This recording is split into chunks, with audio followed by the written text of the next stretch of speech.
भगवते वासुदेवाय। ओम नमो भगवते वासुदेवाय। ओम नमो भगवते वासुदेवाय। नारायणं नमस्कृत्य नरं चैव नरोत्तमं देवीं सरस्वतीं व्यासं ततो जयमुदीरये। नष्टप्रायेषु अभद्रेषु नित्यं भागवत सेवया भगवती उत्तम श्लोके भक्तिर्भवती नैष्टिकी। Srimad Bhagavatam, Canto 5, Chapter 14, The Forest of Enjoyment, Text 44. Yo dustyajān kṣiti-suta-svajanārtha-dārān prārthyāṁ śriyaṁ sura-varaiḥ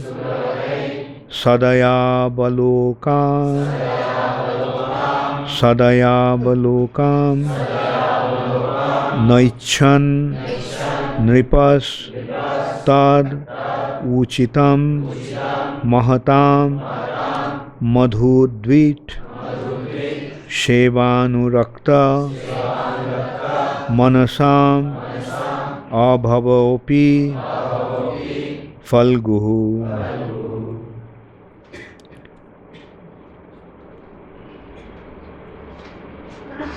Jo dustyajān kṣiti-suta-svajanārtha-dārān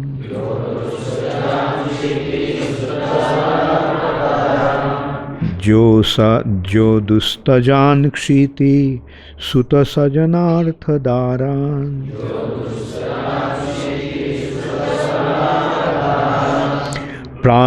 prārthyāṁ śriyaṁ sura-varaiḥ sadayāvalokām.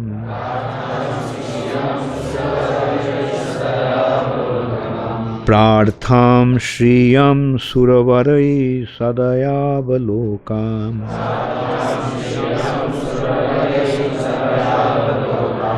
Naicchan nṛpas tad-ucitam mahataṁ madhu-dviṭ.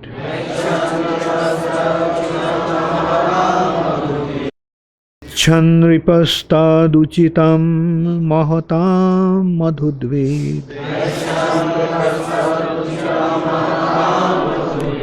sevā-anurakta-manasām abhavopi falguhu. sevā-anurakta-manasām abhavopi falguhu.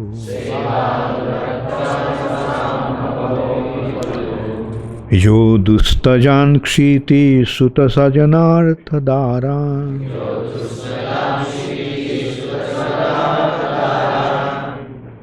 prārthyāṁ śriyaṁ sura-varaiḥ sadayāvalokām.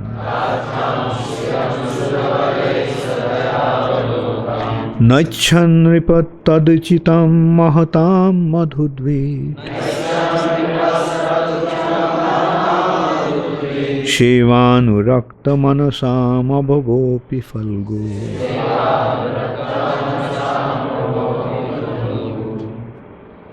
Jo dustyajān kṣiti-suta-svajanārtha-dārān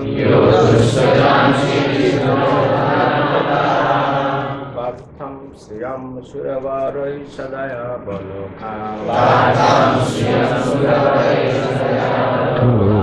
naicchan nṛpas tad-ucitam mahataṁ madhu-dviṭ.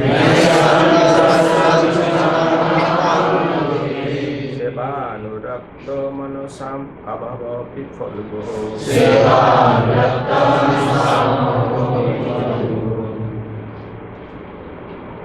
dustyajān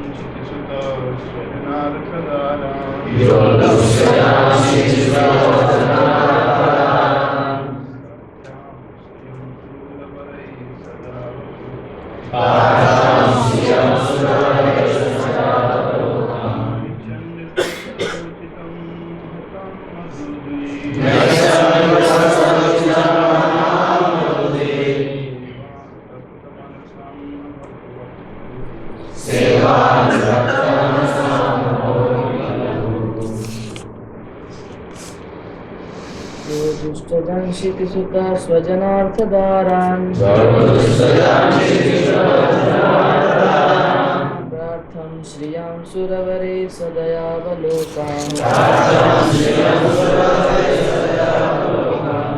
naicchan nṛpas tad-ucitam mahataṁ madhu-dviṭ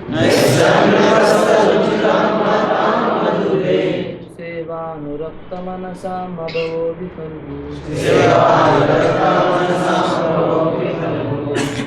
Mataji's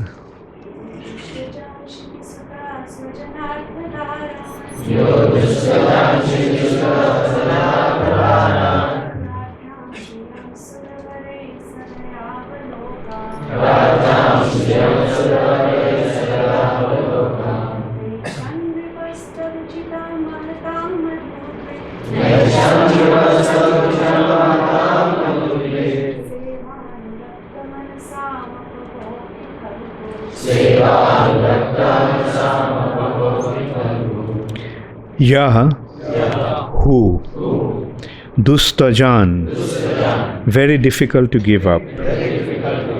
Kṣiti, the earth. Suta, children.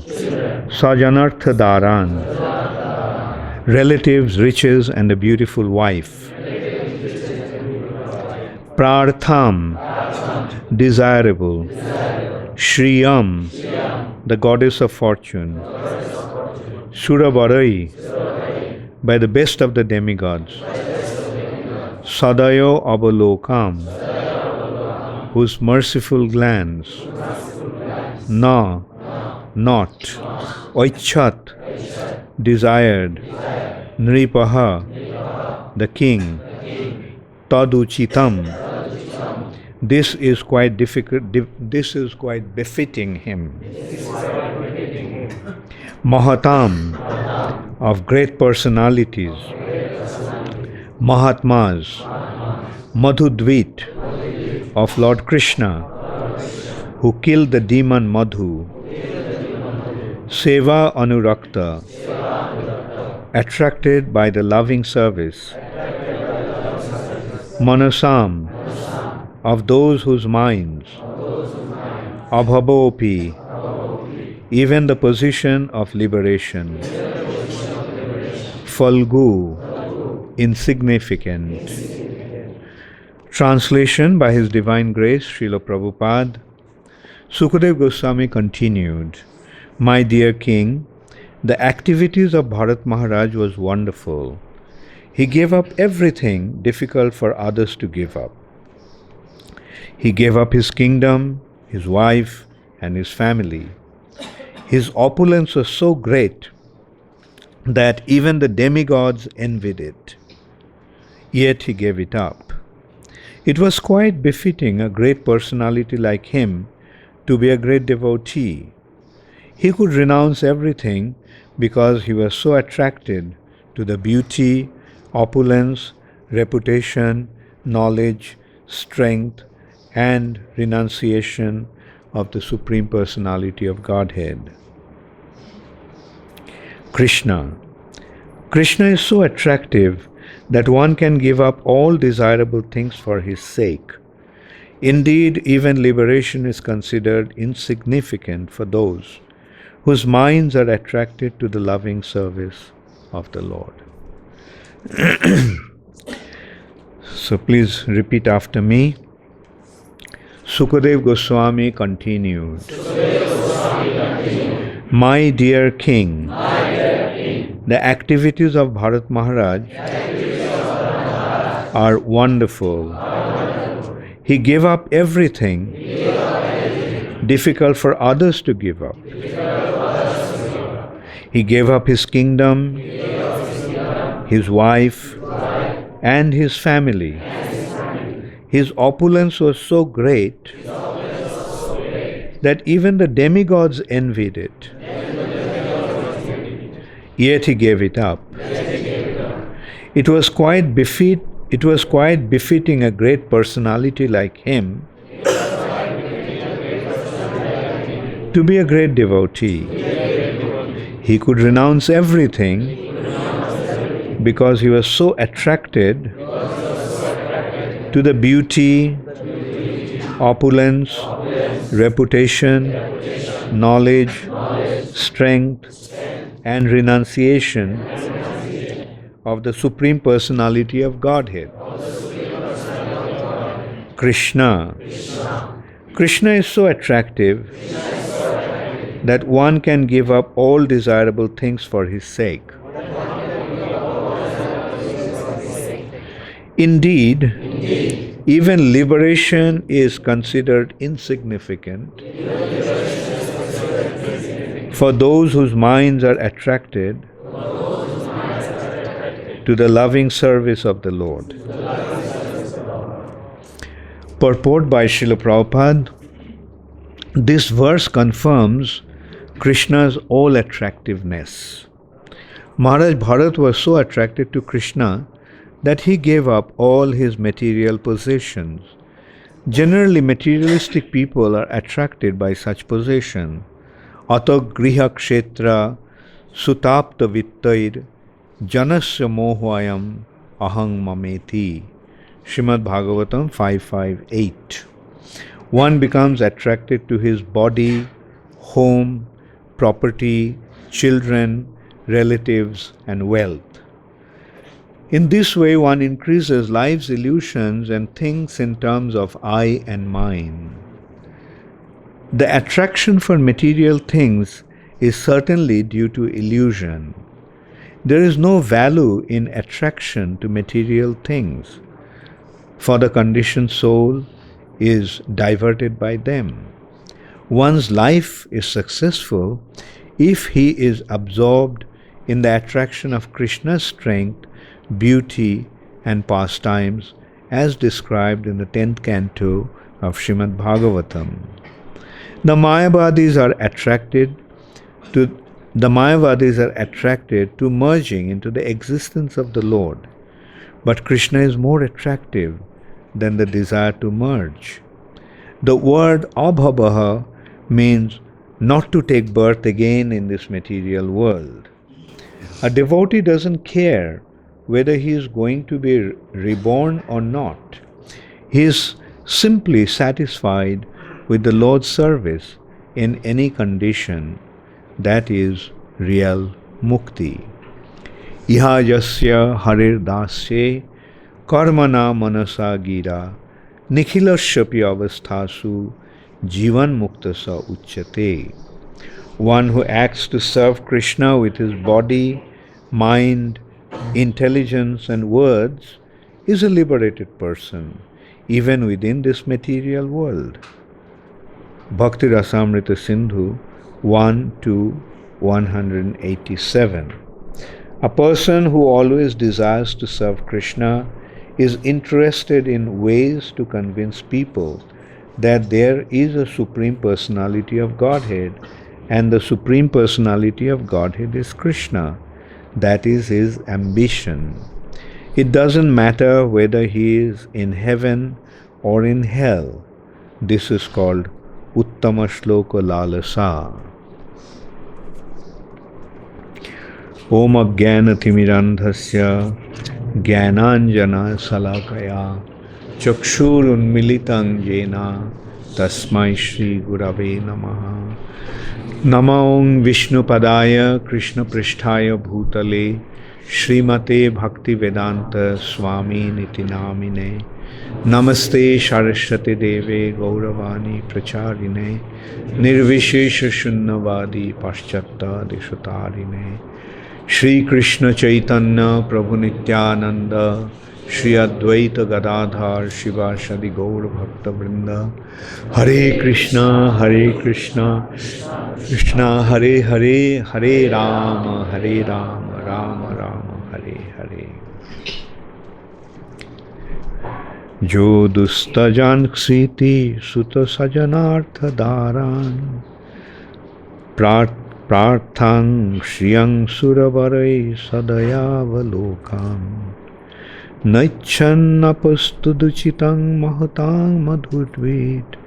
Sevā-anurakta-manasām abhavopi falgo. So after a long time we came to the verse.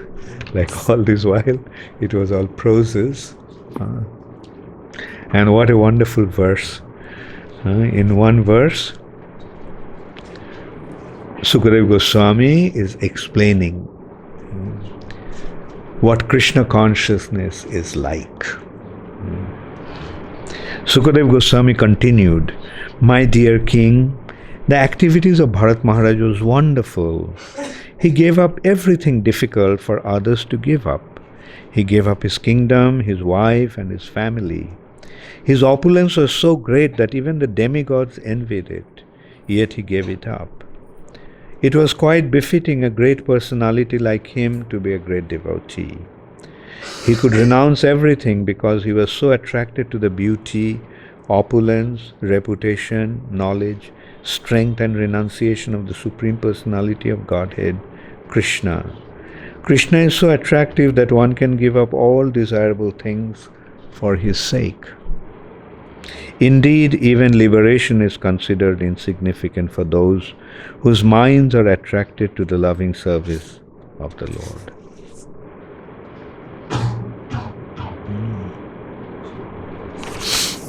So, Prabhupada is beginning the purport by saying, this verse confirms Krishna's all attractiveness. What does it actually mean? That all the features of attraction. What are the features of attraction? The features of attraction are wealth, strength, beauty, knowledge, reputation, and renunciation. And Krishna has them to the fullest extent. We see we become attracted to even any one of them. Everybody is attracted to beauty. Everybody is attracted to wealth. And so forth. Everybody is attracted to fame, strength, knowledge, and also renunciation. But Krishna has them in full. And here we are getting, Sukadeva Goswami is citing a very nice example of Bharat Maharaj. Bharat Maharaj had all those opulences. He was the king of the entire earth planet. He had a beautiful wife. He had a wonderful family. He was a king, so many people were attracted to him. So many people surrendered to him. His reputation was so great. But that Bharat Maharaj left everything.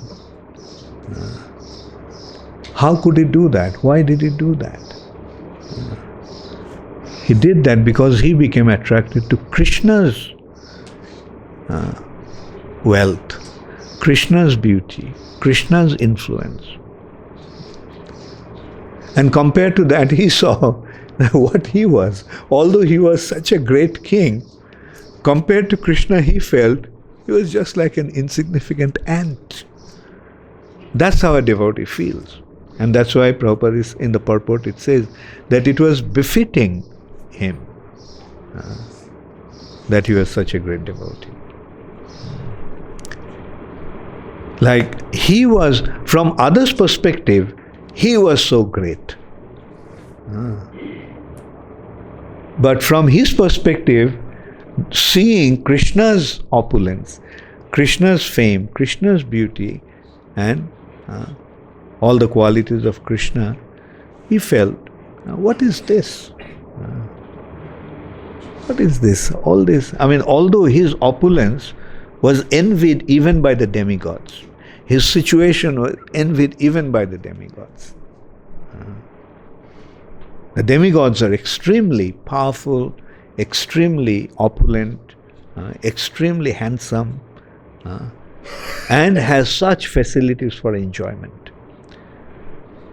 But compared to Bharat Maharaj, they felt that their situation is rather insignificant.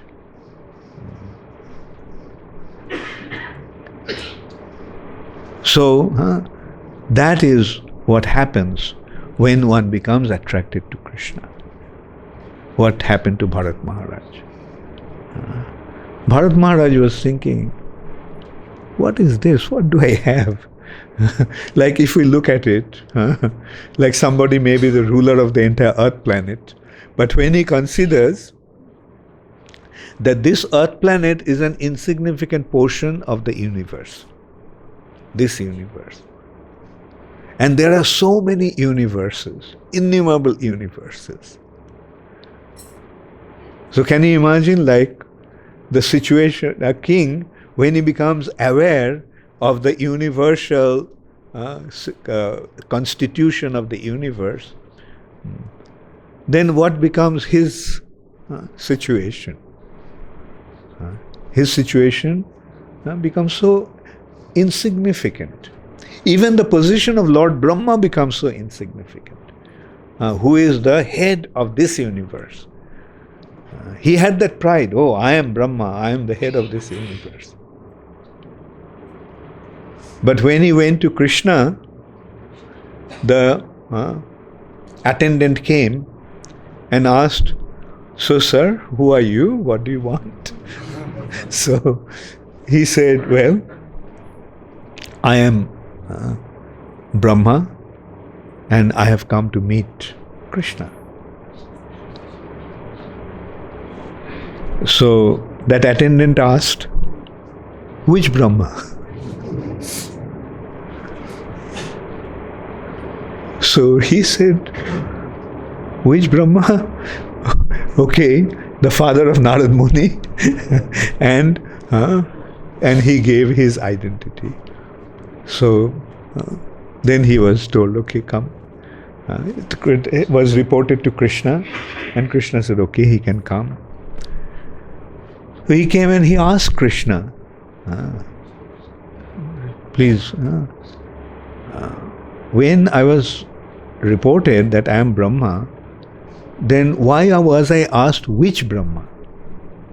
Because I think that I am the only Brahma.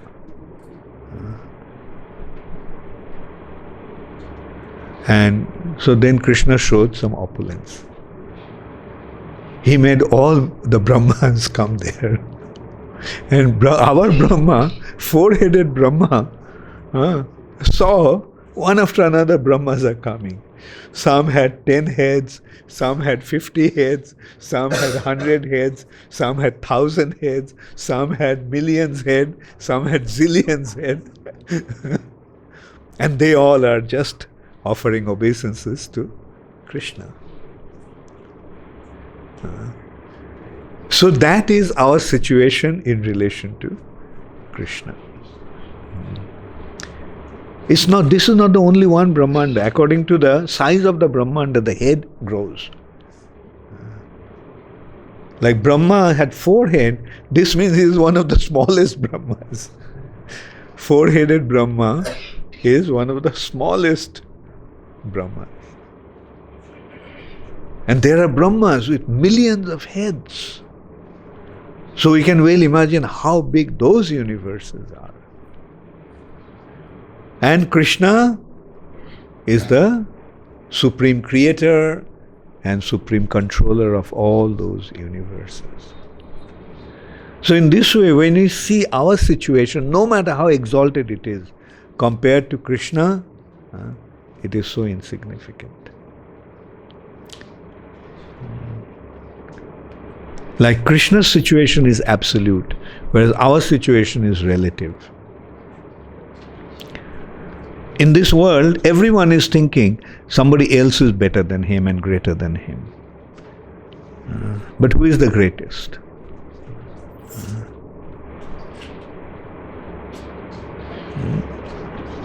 Krishna. That reminds me, once I was in Spain. In Spain, there is one place where all the rich people come at certain time in summer. And they come with their, they display all their opulence by coming there. That is a port city. So they come with the yachts. Yacht means like boats.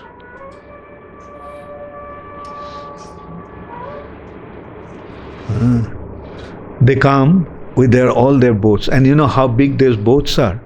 Some boats have helicopter on it,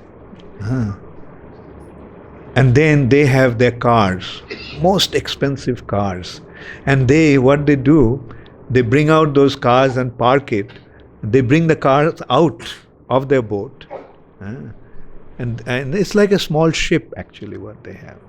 And you get to see the most expensive cars, fancy Rolls Royces, Lamborghini, Ferrari, Bugatti. So all kinds of very, very expensive cars, and they park them in front of their, in front of their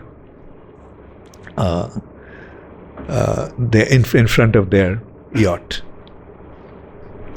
So the disciple of mine who took me there, and he was telling, these people have so much money, they're so opulent. He was showing me all those places. And, this disciple of mine also lives in a big house. He has a very big house in Spain. And he also has a very fancy car, BMW, and I told him, in India, your situation is like the way you are thinking about. To the normal Indian, your situation is like the way you are thinking about those people. In India, most of the people who think, oh, he has such a big villa in Spain, with big swimming pool and all these facilities, and he drives all these fancy cars. For them, this is such an attractive thing. But see, you are not satisfied in your situation. So similarly, when you go to them and speak to them, you'll find that they also are not satisfied with their situation. While they are actually displaying their opulences, they're also thinking, oh, look, he has better than me. I wish I could have that. So that is the material situation. No matter how opulent one is, it is totally insignificant. And we can consider, everyone is, okay, let me put it this way. Is anyone completely satisfied in this material world? No. We come across many, many very rich people, and we see that they just pour out their problems. They may be so rich, but they tell me about their problems. Oh, their children are causing so much problems. Sometimes even they admit that a wife is having an affair with somebody else. And they, and sometimes they kind of separate, the marriage breaks off because she is unfaithful or he is unfaithful to her, and so forth. That is the material nature. As I told, this is actually Vinod Bihari, rather Vinod knows him. So, as I was telling him that, look, for an ordinary Indian, just consider, when he hears that somebody has a big villa, big house, in one of the most fancy places in Spain, which is called Costa del Sol, the Sun Coast, and has a big house, nice facilities, swimming pool, and he has a nice fancy car. How will an ordinary Indian will think? Won't he think, oh, he is so opulent, he is so... But his situation is, I am so insignificant compared to all these people. So similarly, those people, they will feel I am so insignificant compared to some other people. But ultimately where it stops, Krishna. And when one recognizes that Krishna's opulence is the highest, inconceivable, and the most important thing is, Krishna loves me. And I can love him.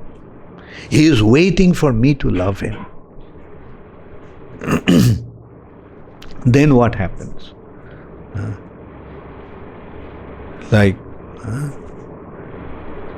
One automatically feels, why am I wasting my time here?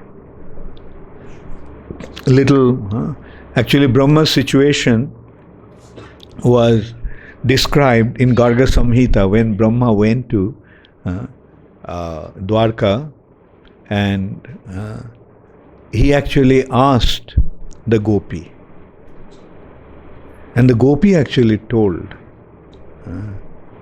And finally told about the universe, the creation of this material nature. And she told that your situation like a small fruit called udumbara. A small fruit, and inside that fruit there is an insect. And that insect thinks, this is my kingdom.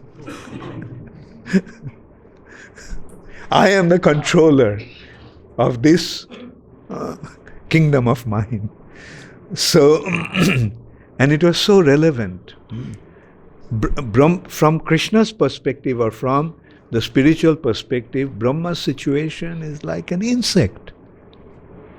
But from our perspective, oh Lord Brahma. Therefore, it is important that we recognize Krishna's opulence, Krishna's greatness, Krishna's beauty, Krishna's attractiveness. Then we'll automatically become detached from everything. And that's what happens to a devotee. Sometimes I meet the situations when the parents of young devotees come and complain. My son has left everything and he has become a devotee. He studied so for so many years and he now became an engineer. And now see, instead of taking up a job, he has become a Hare Krishna.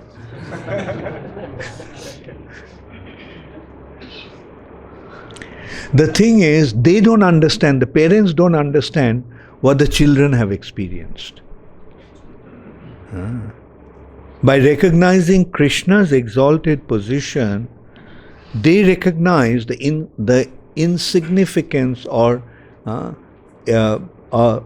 unimportantness of materialistic activities. What's the point in wasting our time? Like we notice, people get so fed up working. They try to get a job. That is their dream. When they are young, their dream is to get a job, with a good salary. But when they get the job, then what happens? They see they are treating him like a slave, making him work like a donkey, and trying to extract them, trying to exploit them to the max. But they're stuck. They can't come out of it. They can't come out of it because they got the job and now they're thinking of getting married, or they already got married and now they have to maintain their family, and it's so difficult to come out of that complex situation. Therefore, the intelligent thing to do is, before you get into the entanglement of this materialistic way of life, don't get involved. I know the householders will feel bad that as if I'm criticizing their situation. But again, I go back to one of the most valuable instructions I got from Srila Prabhupada was just offer this life to Krishna. Was Prabhupada wrong when Prabhupada gave that instruction to me? And you know what Prabhupada told me the next? Don't get involved with any woman. Because that is the secret. Now the thing is, again I have to say that then Prabhupada also said that he had a problem that he hasn't been able to solve. That is, he wants all his boys to remain brahmacharis and he wants all his girls to get married. Yes, girls need to get married. And there will be plenty of people in the world who will want to get married. But the thing is, those who have accepted Krishna consciousness before getting married, shouldn't our instruction to them would be, offer this life to Krishna. And once you get married, what actually happens? Your life is shared. What is the response to the householders? Radha Vinod, Champaklata. Your time is divided between your family and Krishna. So, but the human form of life is coming with this opportunity. It's not that one cannot practice devotional service as a householder. Sure, it is possible. It is possible, but it's more difficult. It's more difficult for one individually, and it's more difficult for the institution also. Because a brahmachari doesn't cost anything, whereas a householder costs more than a brahmachari. And so, the institution cannot really provide. I have seen devotees very much involved in Krishna conscious activities,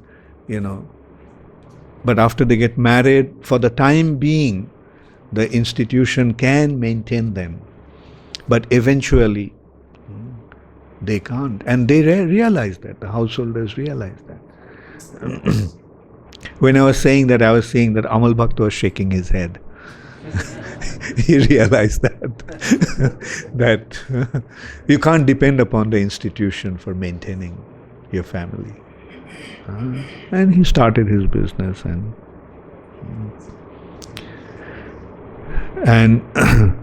some are intelligent, like Bimal Krishna and Radha Vinod and others also. They made the arrangement somewhere else so that they don't have to worry about their maintenance now. And where's Bimal Krishna? Oh, he's hiding his face. And yes, then it becomes very nice. Husband, wife, both are joining. And like another devotee came, I must introduce you to him, Nandan. And he was working as a manager of a big import company, and now he wants to become involved in Krishna consciousness full time with his family. So much so that he is even sending his young son 14, 15-year-old boy who is in class 11, he decided to send him to the base. The son will stay in the base to study, to complete his studies in Indore, and so that he and his wife can be engaged here. And his first concern actually was, when he was thinking, he was telling me, Guru Maharaj, I want to take care of myself. You don't have to. But anyway, it is, at the same time, I also feel that the society has the responsibility. So it's a mutual consideration. The individually one thinks that I won't take anything from the institution, but the leaders of the institution also think, no, we should provide them because of what they're doing, because of the service they're rendering. And this is how our movement is going to grow. The number of brahmacharis will not be that many. Even those who are brahmachari today, many of them will get married. If not tomorrow, sometime. And fine, I don't tell them no. It's choice is given to them. If you can offer your life to Krishna, it's fine. But at some point, if you feel that no, you need to get married, fine, get married. Of course, that doesn't mean that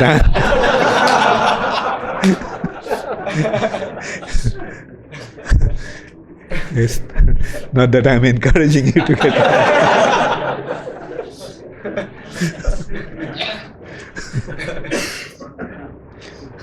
But there are individuals, I'm seeing that, they preferred to take up a job, pursue their career, get married and so forth. How we go through our life is not really important. The important thing is how we are going to face the end of our life. And let's go through our life. Sometimes some will opt for remaining a brahmachari or brahmacharini. Some will opt for becoming a householder. In whichever situation we are in, our business is to develop our love for Krishna. Because that is what will make us remember Krishna at the time of death. Not the rituals are going to make us remember Krishna. It is only our love that will make us remember Krishna at the time of death. And in order to develop our love, all these external material situations are not important. That's why Chaitanya Mahaprabhu said, Nahang vipra nacha narapatir napi vaishya na sudra. Nacha grihapatir napi banastha jyotirva. Kintu pradhan nikhila purnamritabdhe gopi bhartu padakamalayo dasha anudasha asmi. Which says that I'm not a Brahman. I'm not a Kshatriya, I'm not a Vaishya, I'm not a Sudra. I'm not a Brahmachari, I'm not a Vanaprastha, I'm not a Grihastha, I'm not a Sannyasi. My real identity is I'm the servant of the lover of the gopis, Krishna. So that is what really matters, that we become the servant of Krishna. And servant of Krishna means not being a servant who gets some salary at the end of the month. And that kind of service everyone is rendering to their bosses outside that world. But this is a service that is rendered out of love. Rendered out of love, just as the mother renders her service to her children. Just as a husband renders a service to his wife, and so forth. It's a loving devotional service. It's an expression of love that we serve Krishna. Not that if I don't serve, then I'll be punished. Not that if I don't serve, sometimes some temples has a system like that. If you don't render service, you won't get prasad. It's not like that. Sometimes to discipline the devotees, some system is necessary like that. Like some temples actually make the arrangement. If you don't come to Mangalarti, you won't get prasad. That forces one to come to Mangalarti. But it is not that we'll go to Mangalarti because we'll get, otherwise you won't get. Our thing should be, we should be eager to render service to Krishna. We should be eager to be with Krishna. We should be eager to remember Krishna. We should be eager to distribute the knowledge about Krishna. Then only we will be identified as the servant of Krishna.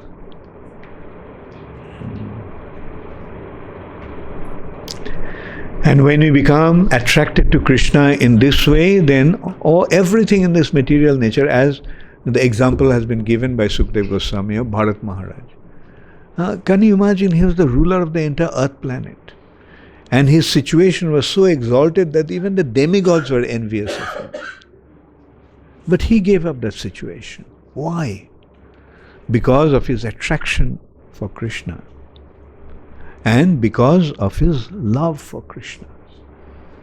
Because of his love for Krishna, all the loving relationship became insignificant. Of course, he had his love for his wife, he had his love for children. He had his love for his friends, he had love for his citizens. But all those loving relationships became insignificant because of his love for Krishna.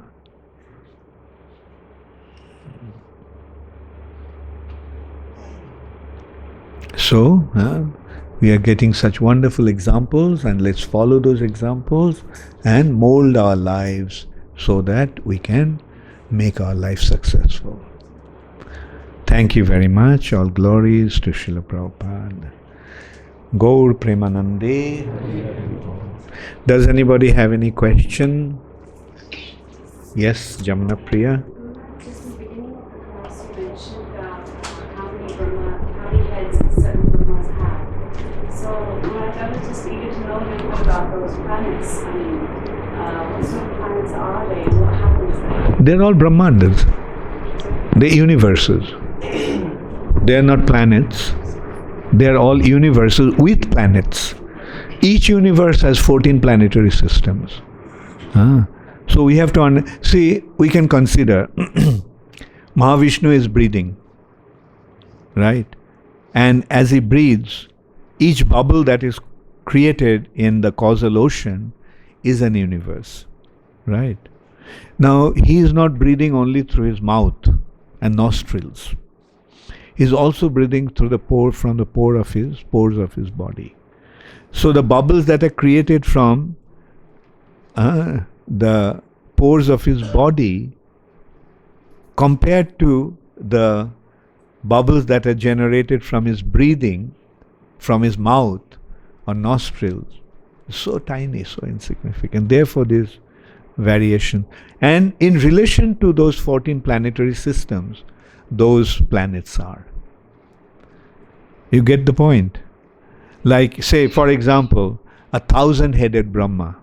Or you can say 4,000-headed Brahma. So that Brahmanda is 1,000 times greater than ours. And in that there are 14 planetary systems. Right? Therefore, their status, their size is in relation to that size of that universe. Right? Make sense? Yeah. I understand that, but I wanted to know what sort of things are happening in the universe. I said planets by mistake. Everyone there is trying to enjoy the illusory energy of the Lord. Ultimately, the functioning is not different. There is an earth planet, There's a heavenly planet. The 14 planetary systems are Earth planet, Bhurloka, Bhuvarloka, Swargaloka, Maharloka, Janaloka, Tapaloka, Satyaloka. Right? And in Satyaloka, Brahma is situated. And then the lower planetary systems, Atal, Bital, Sutal, Mahatal, Rasatal, Patal. So they're lower planets. So all have 14 planetary systems. And what is happening? They're like a Ferris wheel. They're just going up and down, up and down. Sometimes in the heavenly planets, sometimes in the hellish planet. Right? Okay. So, is that just giving a broad picture? When I was a kid, my uncle showed me that there were so many universes, and physicists and I found it very fascinating. Like they say, it's so many grains of sand, like in the sand. So this is just one of them. So Maharaj, is this correct that we as a soul have gone through so many of those universes? That is not the consideration. Consideration is we are traveling since time immemorial. To how many universes we have gone to is not important. But we are, since time immemorial, we are just traveling. Okay?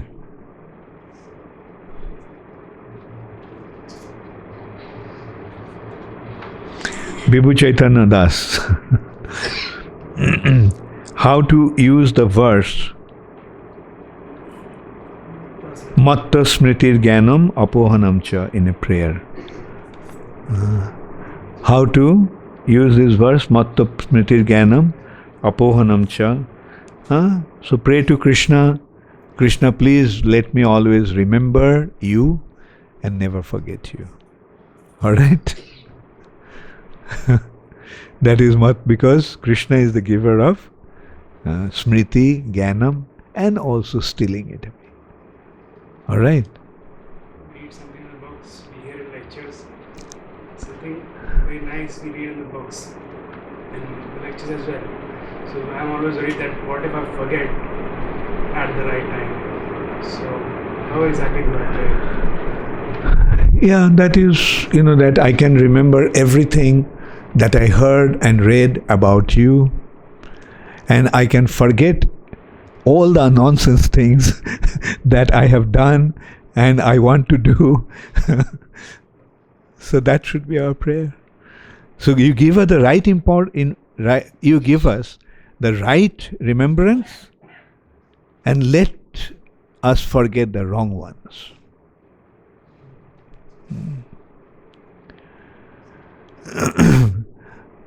Okay.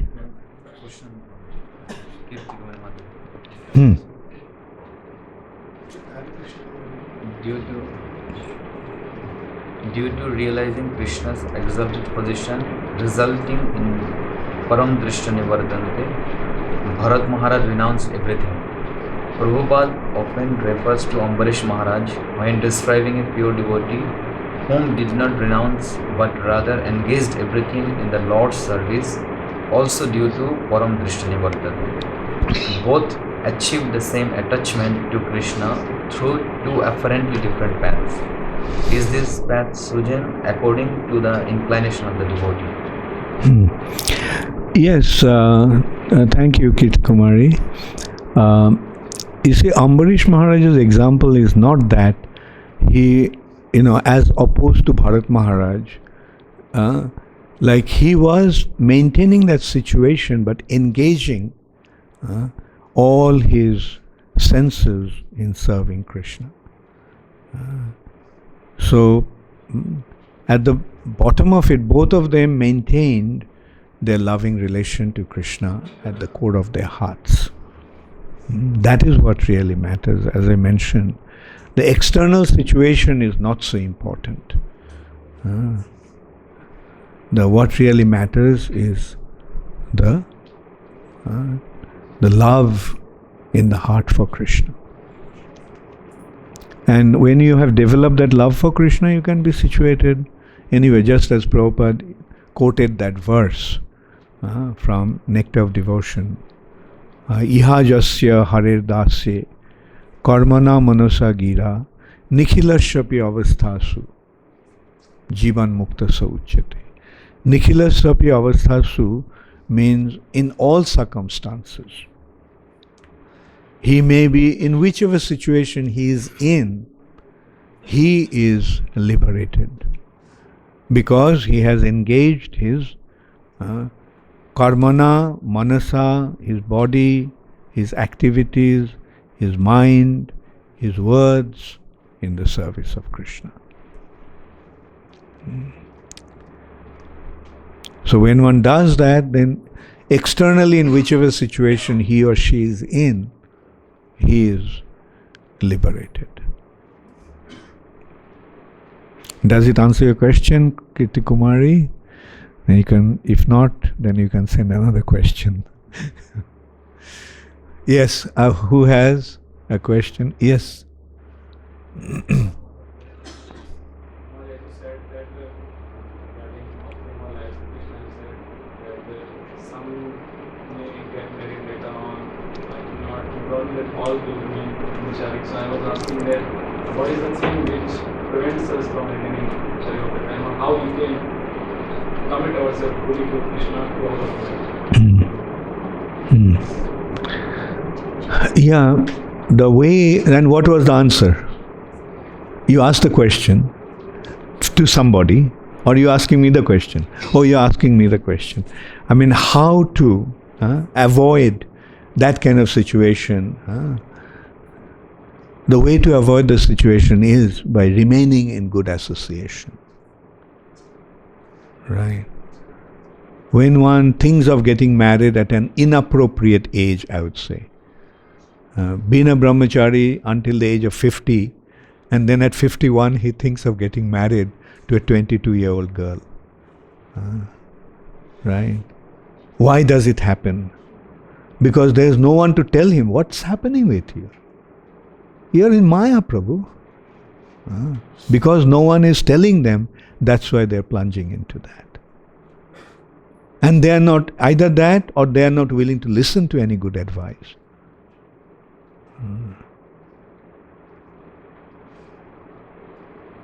Why, let's remember that instruction of Srila Prabhupada. Offer this life to Krishna. That's what Prabhupada is expecting from everyone. Now, if you have offered so many years of your life, the prime of your youth, in serving Krishna in devotional service, then why at certain age you think of changing your mind and get married? All right. So anyway, so the answer to your question is remain in good association. Because the good association will remind you the wonderful benefit of Krishna consciousness.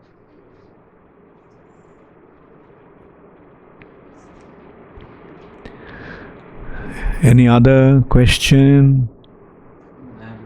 Yeah. You gave the example that in some temples they stop prasadam for not attending morning program, and at the same time it should not be that because of prasadam they should attend the morning program.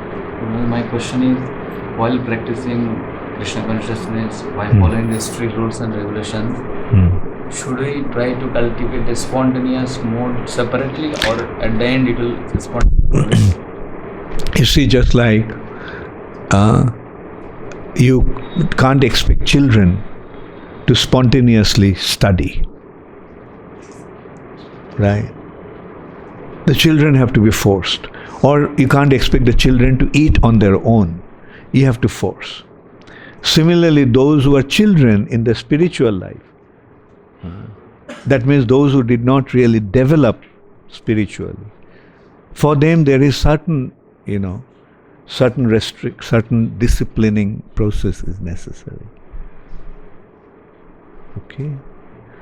Okay, last question.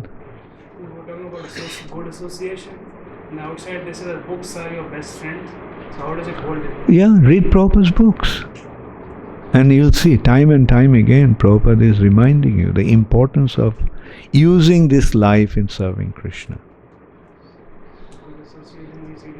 Good association means reading Prabhupada's books.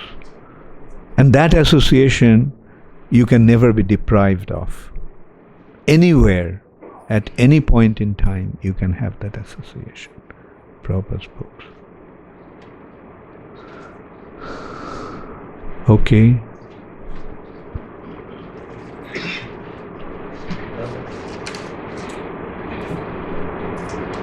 Krishna Arpit Das, Hare Krishna Guru Maharaj, Pamho.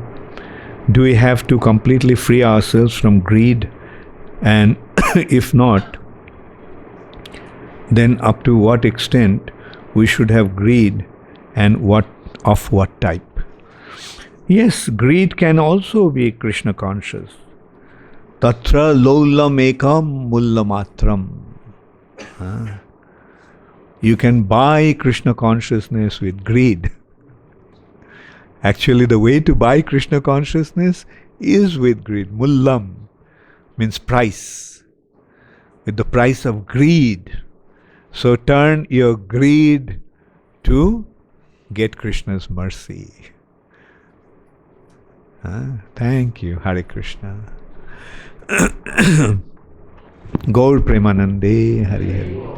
Srila Prabhupada ki.